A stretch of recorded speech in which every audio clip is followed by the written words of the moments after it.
দুনিয়া আরামের জায়গা না, আরাম করবো কবরে গিয়া। দুনিয়ার চাহিদা পুরা হওয়ার জায়গা না, চাহিদা পুরা হবে জান্নাতের মধ্যে।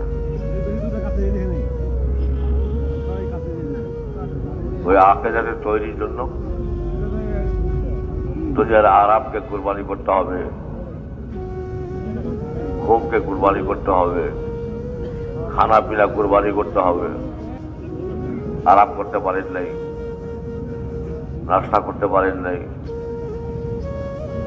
এর বদলা দোষ মৌতের পরে পাইবে। দিনের কাম করতে গিয়ে যে কষ্ট হয়, দিনের কাম করতে গিয়ে চাহিদা পুরা হয় না, খাওয়ার চাহিদা, ঘুমের চাহিদা, আরামের চাহিদা পুরা হয় না। এই জন্য আল্লাহর চাহিদা পুরা করবে জান্নাতের মধ্যে। দুনিয়ার চাহিদা পুরা করার জায়গা না। দুনিয়ার হায়াত হল সীমিত। দুনিয়ার মধ্যে প্রত্যেকটা মানুষের হায়াত সীমিত, বাড়বেও না কমবেও না। হায়াত শেষ হইতেই একজন গরিব হোক, একজন মন্ত্রী হোক, হায়াত শেষ হইতে আর থাকতে পারবে না, তাকে উঠিয়ে দেওয়া হবে। দুনিয়া চিরদিন বেঁচে থাকার চাহিদাও পুরা হবে না, যতই চেষ্টা করি দুনিয়া চিরদিন থাকতে পারবো না।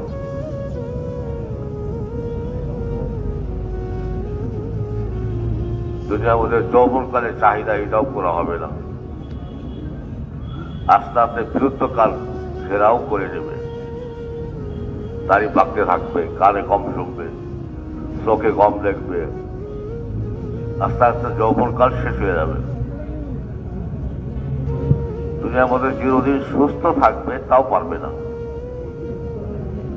অসুস্থতা আসতে থাকবে। দুনিয়ার মধ্যে অসুস্থতা আসতে থাকবে।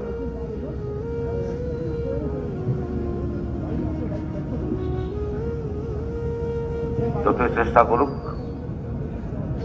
সবসময় সুস্থ থাকতে পারবে না। রাত্রে শুয়ে আছে বিছানায় বিবির পাশে, রাত্রে বিবির পাশে বিছানায় শুয়ে আছে, আর সকালবেলায় দেখতেছে হাসপাতালে শুয়ে আছে। কখন অসুস্থ হয়েছে, কখন তাকে হাসপাতালে নিয়ে গেছে, কখন তাকে স্যালাইন দেওয়া হইতেছে, সে বলতেই পারে না। আর দুনিয়ার মধ্যে সমস্ত নিয়ামত ভোগ করবে, তাও পারবে না। চিরদিন জীবিত থাকবে জান্নাতের মধ্যে, চিরদিন জীবিত থাকবে জান্নাতের মধ্যে, চিরদিন জোয়ান থাকবে জান্নাতের মধ্যে। জান্নাতের মধ্যে কোনো মৃত্যু আসবে না। জান্নাতের মধ্যে মৃত্যু আসবে না। চিরজীবী জান্নাতের মধ্যে, চিরজীবী। এবং জান্নাতের মধ্যে চিরকুমার, চিরদিন জোয়ান থাকবে, বৃদ্ধকাল আসবে না, দাড়ি পাকবে না, দাড়ি থাকবে না, টাটকা জোয়ান থাকবে। জান্নাতের মধ্যে একজন পুরুষ 33 বছরের টাটকা জোয়ান থাকবে।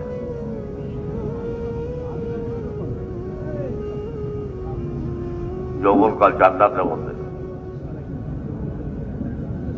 এবং জান্নাতের মধ্যে চিরদিন সুস্থ থাকবে, কোনদিন সে অসুস্থ হবে না। ডাক্তারের কাছে যাওয়া লাগবে না, ট্যাবলেট খাওয়া লাগবে না, বড়ি খাওয়া লাগবে না, ইঞ্জেকশন দেওয়া লাগবে না, কিছুই করা লাগবে না। জান্নাতের মধ্যে চিরদিন সুস্থ থাকবে এবং জান্নাতের মধ্যে চিরদিন সমস্ত নিয়ামত ভোগ করবে। দুনিয়ার মধ্যে চাইলেও নিয়ামত ভোগ করতে পারে না, চাইলেও খাইতে পারে না, কামাই করলেও খাইতে পারে না, খাওয়ার চাহিদা পুরো হয় না, আরামের চাহিদা পুরো হয় না, ঘুমের চাহিদা পুরো হয় না। এই চাহিদা পুরা করার জন্যই আল্লাহ একটা জায়গা বানাইছে, জান্নাত। ওই জান্নাতের মধ্যে মানুষের সমস্ত চাহিদা পুরা হবে।